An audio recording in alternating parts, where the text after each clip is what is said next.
Assalamualaikum, halo Tribuners, apa kabar semuanya? Balik lagi di Lipstick alias Ulas Tip Cantik. Nah Tribuners, di Lipstick kali ini kita akan membahas mengenai cara mengatasi bopeng dengan laser CO2 fraksional. Nah untuk membahas mengenai laser ini kita sudah bersama dengan owner dari Amora Skin Clinic, Dr. Amelika. Halo dok. Halo Tribunar semuanya, apa kabar? Semoga Iya, semuanya sehat ya. iya. Dokter apa kabar? Baik, alhamdulillah baik. Iya, udah lama gak ketemu dokter ya?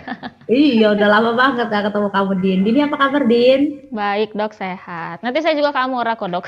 Iya, Boleh, boleh. iya. Ini dokter lagi di mana? Lagi di rumah. Hari ini memang nggak praktek karena ada beberapa hal yang harus diselesaikan, jadi libur dulu prakteknya hari ini. Oh, berarti dokter praktek lagi Sabtu lah ya? Ya, Besok kan tutup insya ya? Allah. Oh. Mm-mm. Iya dok. Nah ini dok, hari ini kita akan bahas mengenai bopeng ya dok ya. Yes. Bopeng. Nah, bopeng ini kan sulit ya dok ya dihilangkan ya dok ya sebenarnya. Cuman bisa dihilangkannya dengan laser. Nah, di Betul. Amora ini tersedia laser ya dok ya yang bisa untuk mengatasi bopeng ini dok ya? Iya, betul. Iya, bisa dijelaskan dok lasernya dok? Ya, jadi sebenarnya kan bopeng bekas jerawat atau bekas jerawat itu kan dibagi jadi beberapa macam gitu ya. Saya jelaskan dulu tentang bekas jerawat ya biar Tribuners tuh paham gitu kan ya. Jadi bekas jerawat ini dibagi menjadi dua, ada yang hipo, ada yang hyper. Kalau hipo itu contohnya adalah scar atau bopeng bekas jerawat. Jadi dia berbentuk seperti legokan atau kawah atau sumur sehingga terbentuklah kayak bolong. Tapi kalau hiper itu biasanya kita contohin itu adalah contohnya seperti kayak keloid. Kalau pernah tahu keloid ya Din ya? Jadi keloid itu kayak timbunan apa ya kulit itu daging yang biasa disebabkan karena luka. Jadi itu disebut keloid begitu. Nah, laser CO2 fraksional ini merupakan terapi laser ablatif atau yang bersifat melukai, di mana laser ini akan memancarkan sinar menjadi 64 titik, di mana 64 titik ini dia setiap diameternya itu sekitar 40 sampai dengan 70 mikron, di mana sinar laser ini akan bisa masuk ke dalam lapisan kulit menembus sampai sekitar 400 sampai dengan 700 mikron dan bisa sampai dengan lapisan kulit yang paling bawah atau lapisan dermis begitu. Jadi laser ini merupakan teknologi canggih, merupakan terapi sinar atau laser yang dimana dia fungsinya adalah memperbaiki bekas jerawat, remodeling kolagen yang tadinya si bekas jerawat itu kan disebabkan karena kolagen yang rusak dan sehingga dengan bantuan si laser akan memperbaiki bopeng bekas jerawat dan terjadinya kolagenisasi begitu. Iya. Nah ini kalau proses dari si laser ini bagaimana dok? Ya proses laser itu sama seperti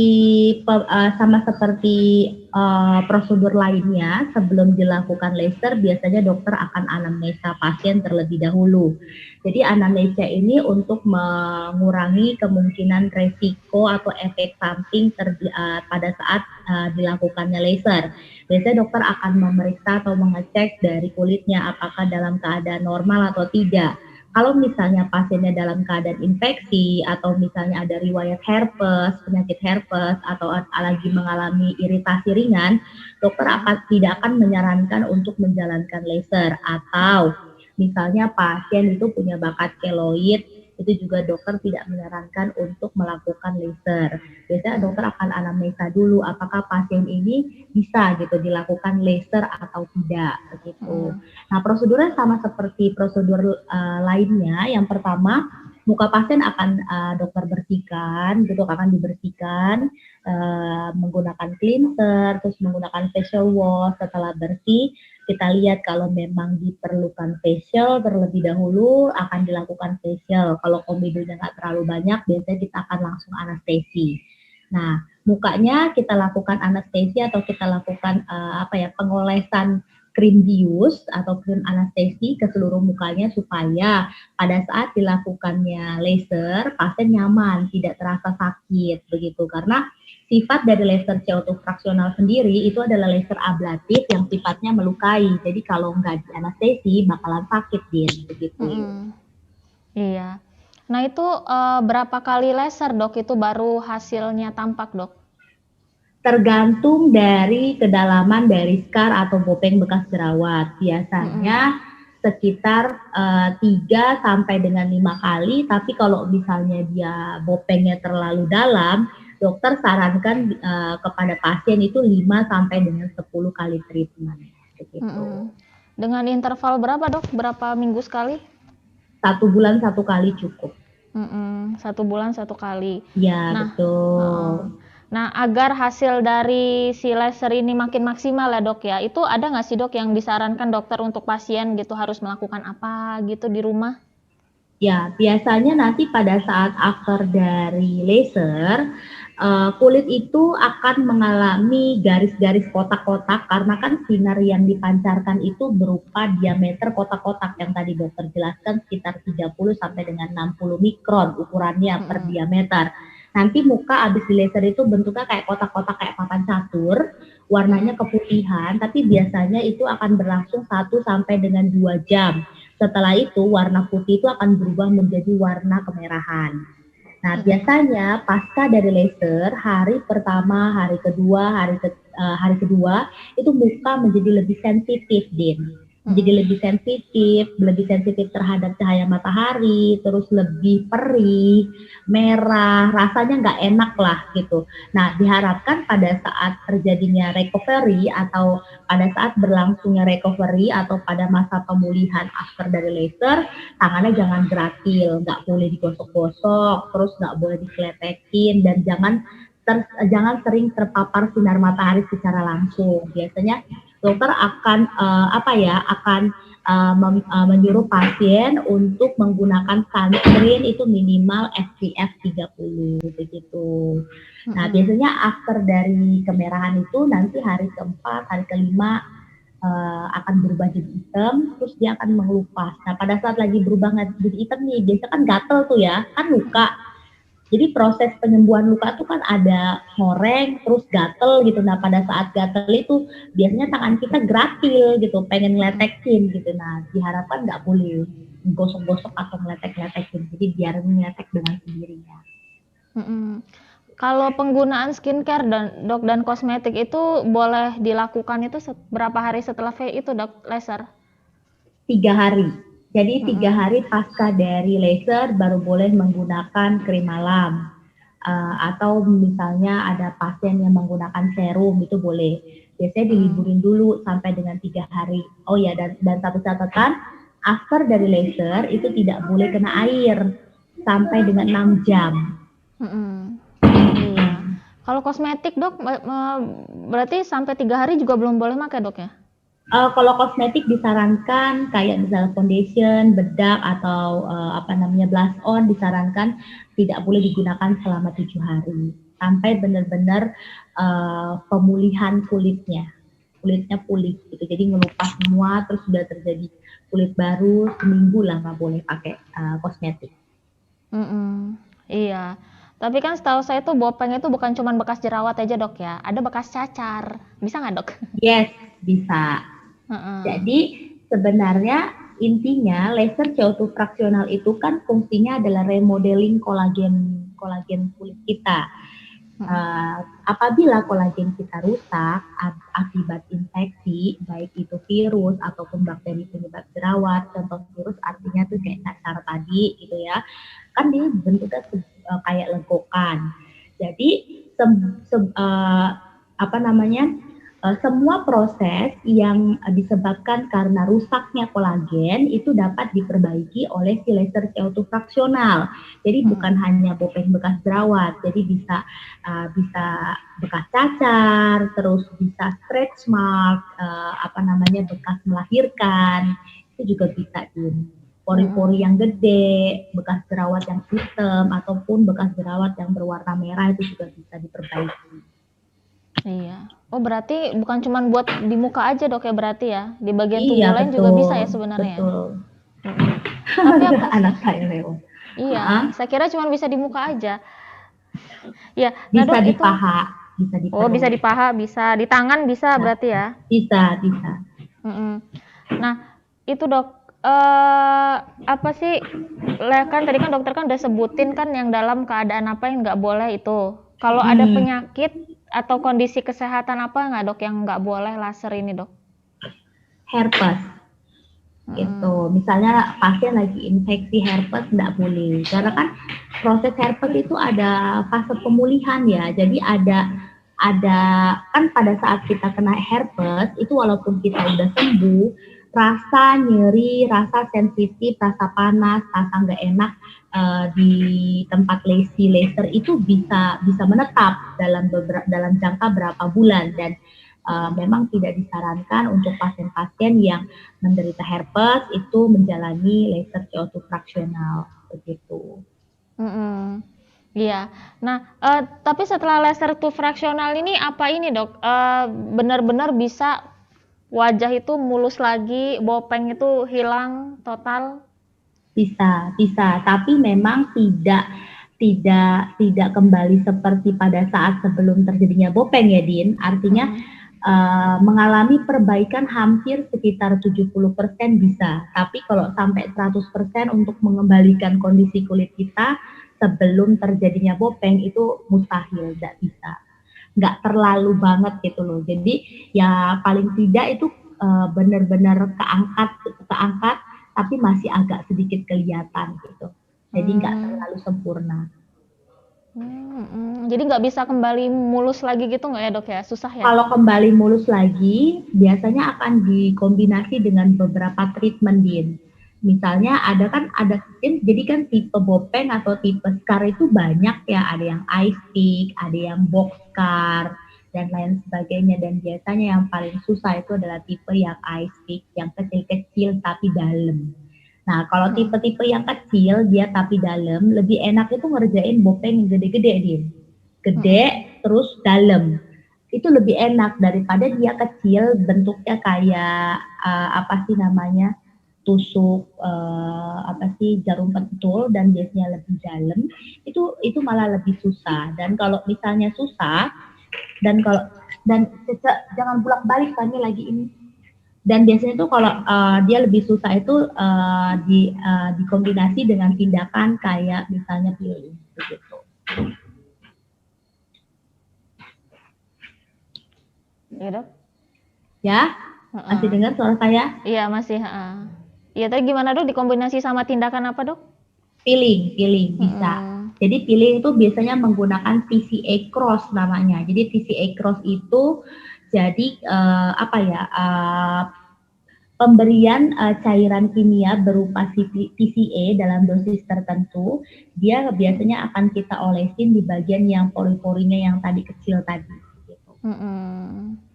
Iya. Biasanya akan bisa ngangkat dan bisa mulus lagi. Jadi tidak hanya tunggal si laser gitu loh. Jadi harus dikombinasikan dengan beberapa treatment tergantung kasus.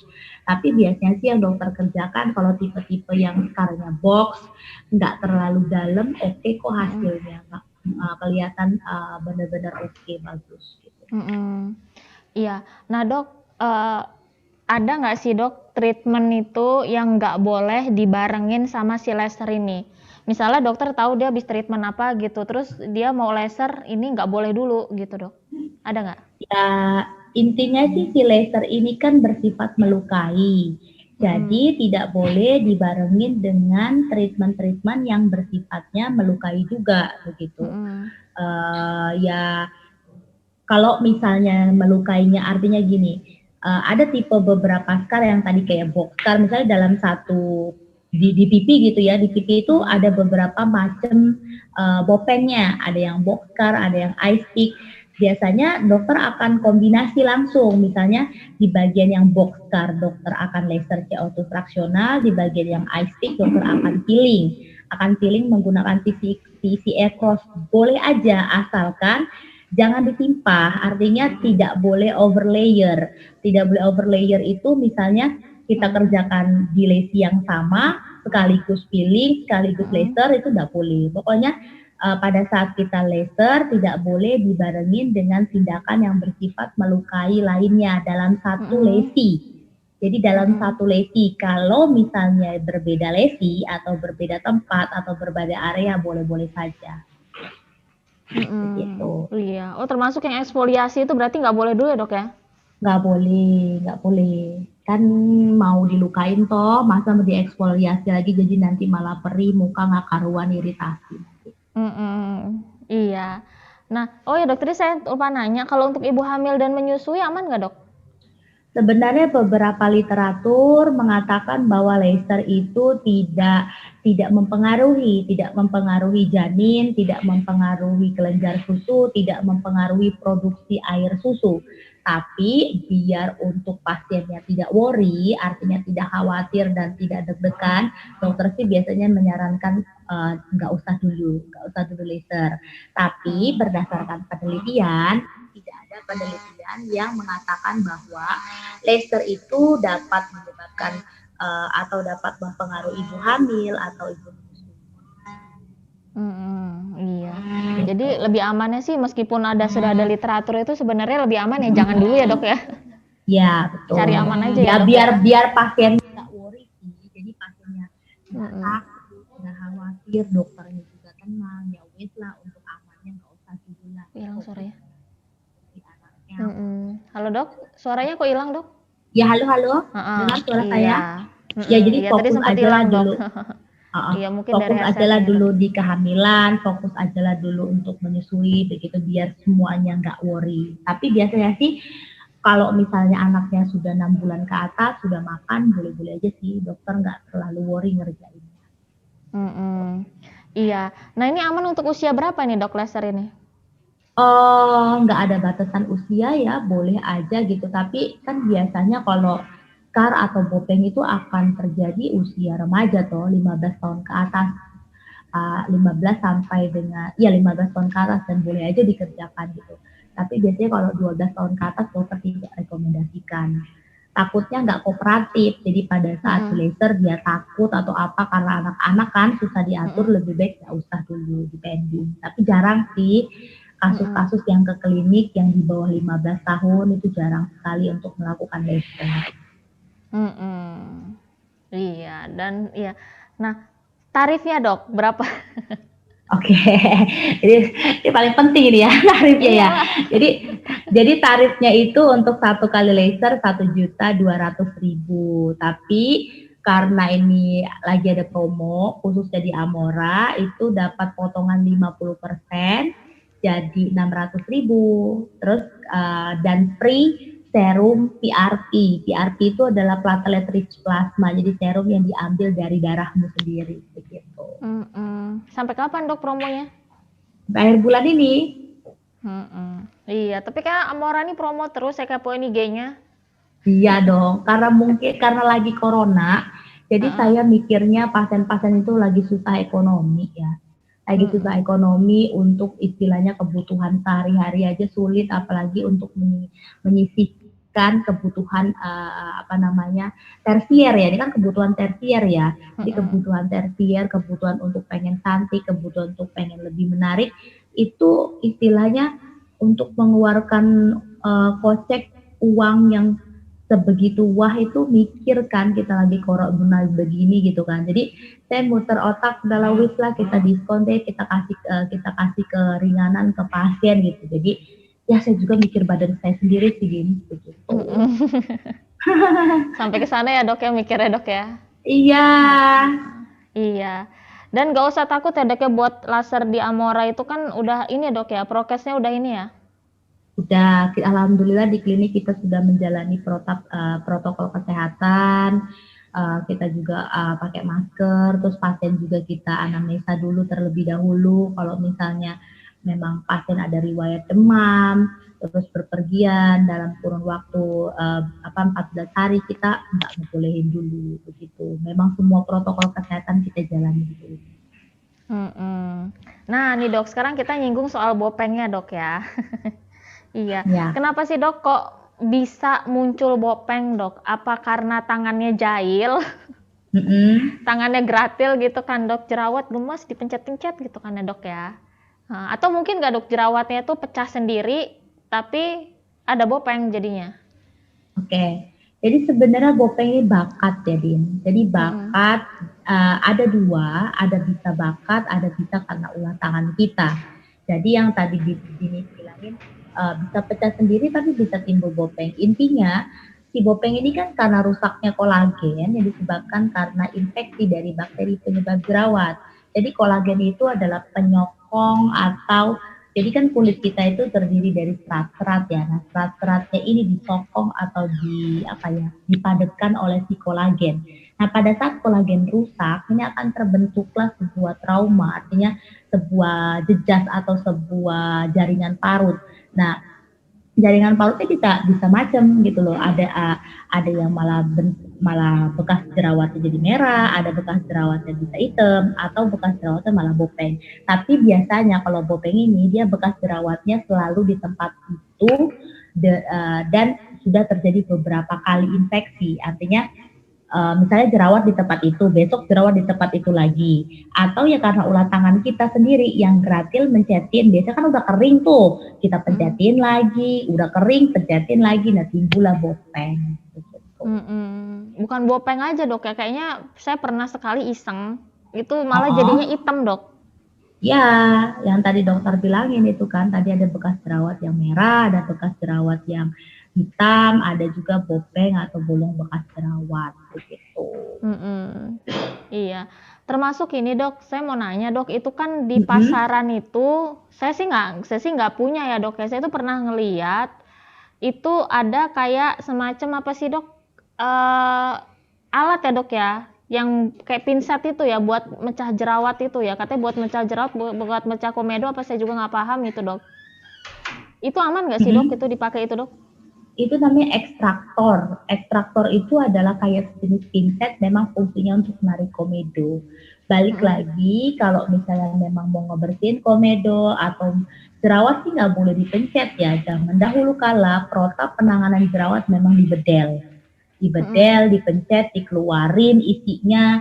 Tapi alhasil mukanya bisa jadi bopeng, bisa jadi hitam, bisa jadi merah. Tapi sekarang protapnya berdasarkan pengetahuan, ilmu pengetahuan dan teknologi makin canggih, terus itu tidak boleh. Jadi jerawat itu haram hukumnya diapa-apain.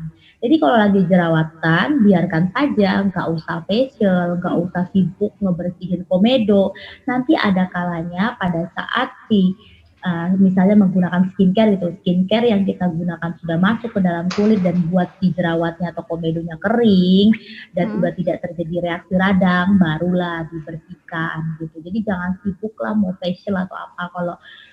Kalau di klinik dokter sendiri, kalau lagi jerawatan itu haram hukumnya untuk facial, nggak boleh. Iya, saja kok jerawat saya biarin aja udah pokoknya gitu kan. Iya. Nah, kalau udah jerawat itu tuh bisa kita bahas dikit dok. Ini jerawat ini kan penyebab bopeng ya dok ya. Nah, kenapa kok orang bisa wajahnya itu bisa mudah jerawatan dok? Ya, sebenarnya obat jerawat itu adalah kita, Din. Penyebab jerawat itu adalah kita. Kita yang harus mengukur badan kita sendiri. Jadi kita harus yang aware dan lebih peduli dengan badan kita dan kita harus mencari kenapa ya saya jerawatan, apa faktor pencetusnya. Oh mungkin saya jerawatan gara-gara saya kurang jaga kebersihan muka. Atau oh mungkin saya jerawatan nih gara-gara pandemi saya begadang terus nih. Atau menggunakan masker kan ketutup terus tuh mulut kan, itu juga bisa nyebabin jerawat. Jadi balik lagi kita yang harus peduli dan kita yang harus ngerti badan kita sendiri. Kenapa ya saya jerawatan begitu loh. Jadi karena intinya jerawat itu kan disebabkan karena sumbatan yang ada di dalam pori-pori kita. Ibaratnya pori-pori kita tuh kayak sebuah pipa, di dalam pipanya banyak sampah. Nah, sampah ini disebabkan karena 3 faktor. Produksi minyak yang berlebih, penumpukan sel kulit mati, ini karena sumbatan, debu, kotoran, atau sisa kosmetik. Nah, semua ini masuk dalam pori-pori kita jadi makanan yang enak bagi si bakteri. sehingga timbullah sebuah infeksi mulai dari komedo, terus tumbuh dari jerawat, ada yang papul pustul tuh yang isinya darah, yang isinya nanah, ada yang nggak ada isi, sampai dengan akne conglobata yang jerawat-jerawat batu begitu. Iya. Tadi kan dokter kan sebutin jenis-jenis jerawat ya dok ya. Bedanya apa itu dok? Sebenarnya sih bedanya adalah dari penampilan fisik ya, dari penampilan fisik dan dari ciri khasnya. Biasanya kalau kapul itu dia jerawatnya apa namanya menjendol aja, terus isinya biasanya darah sama apa namanya kayak cairan gitu ya, atau kayak pustul isinya dia kan jadi pusnya nanah gitu kan. Sebenarnya itu cuma jadi ciri khas aja sih, kayak ada beberapa macam jenis jerawat begitu. Dan komedo juga termasuk kategori jerawat. Kayak komedo kan dibagi jadi dua lagi, ada komedo hitam, ada komedo putih. Gitu. Oh iya itu, jadi komedo itu termasuk jerawat ya dok ya? Iya, jadi komedo itu dalam kedokteran termasuk kategori jerawat. Iya. Nah kalau udah jerawatan dok, itu memang sebaiknya dibiarin aja dok ya? Nggak perlu dikasih obat jerawat atau gimana gitu? Ini pada prinsipnya jerawat itu bisa sembuh sendiri, Din. Dengan cara apa? Kita yang harus aware dengan tubuh kita, dengan kulit kita. Jaga kebersihan muka, cuci muka sehari 2 kali menggunakan sabun khusus jerawat, nggak boleh dipencet-pencet, gitu ya. Dengan sendirinya tanpa kita obati dan tanpa harus ke dokter, jerawat itu juga sebenarnya bisa sembuh. Tapi kalau misalnya ada beberapa kasus sudah berusaha untuk menangani si jerawat ini tapi tidak ada perbaikan, boleh langsung ke dokter gitu. Iya. Kalau mau beli obat jerawat di pasaran dok, gimana? Yang nggak di klinik? Boleh-boleh aja gitu, tapi kita harus tahu komposisinya apa. Kalau misalnya dia golongan komposisi obat kayak dia golongan antibiotik atau retinol atau tretionin atau apa ada obat antiinflamasi atau steroid, lebih baik sih dikonsultasikan dengan dokter gitu. Takutnya nanti nggak cocok, ada reaksi alergi, malah kerja 2 kali kan. Tapi kalau misalnya mau pakai yang apa namanya golongan kosmetik, itu artinya dia boleh diperuntukkan tanpa resep dokter, ya boleh aja dicoba gitu, cari yang golongan kayak tea tree oil gitu kan. Tea tree oil tuh aman tuh buat jerawat kan begitu, itu boleh digunakan. Iya. Nah kalau mau beli obat jerawat online dok, gimana dok? Dokter selalu berpesan sih sama pasien-pasien dokter dan sama semua apa namanya, kita sebagai customer harus pinter. Jadi pada saat kita beli sebuah produk kosmetik harus tahu siapa yang mengeluarkan dan siapa yang bertanggung jawab. Karena pada saat terjadi sesuatu yang pada kulit kita bisa ngadu, kita bisa curhat gitu. Kalau misalnya nggak ada tempat yang bertanggung jawab, ya kerja 2 kali toh. Banyak kan kejadian begitu tuh, beli di online, terus mukanya hancur, merah, gatel, balik lagi ke dokter. Gitu. Iya, malah double ya dok ya keluar duitnya. Double keluar uang, Din. Iya, tadinya mau ngirit ya, jadi pailit. Tadinya mau ngirit jadi double, bayar 2 kali gitu. Iya, oke dokter, sebelum saya tutup dokter, ada yang mau disampaikan? Saya sih selalu menyampaikan ke pasien, penyebab jerawat itu adalah kamu, obatnya juga adalah kamu. Jadi kamu yang harus peduli dengan tubuhmu sendiri, kamu yang harus benar-benar cari tahu kenapa ya saya bisa jerawatan, kamu yang harus berubah. Jadi pola hidup itu harus diubah dulu menjadi pola hidup yang sehat gitu loh. Nah, kalau misalnya kamunya nggak berubah, kita jadi kayak main bola pingpong gitu. Jadi nggak sudah jerawatnya. Jadi kamu mau keliling kemanapun, mau dari satu klinik ke klinik yang lain, intinya ujung-ujungnya jadi kayak lingkaran setan. Jadi muter-muter situ aja tapi jerawatnya nggak sudah. Harus dikoreksi, kenapa ya jerawat saya nggak sudah. Ada sesuatu hal yang harus saya ubah di pola hidup saya, begitu sih. Iya. Baik dokter, makasih banyak ya dokter ya atas waktunya Ya, ya. sama-sama Dini. Iya. Sehat terus Makasih dok ya. sudah meluangkan. Ya. Iya, jangan bosan ya dok Terima ya. kasih Tribuners. Ya, enggak kok, enggak. Iya. Oke dokter, terima kasih banyak Ya. dokter. Iya. Oke Tribuners, tadi obrolan kita bareng dokter Amelika. Semoga obrolan bermanfaat. Sampai jumpa lagi. Assalamualaikum.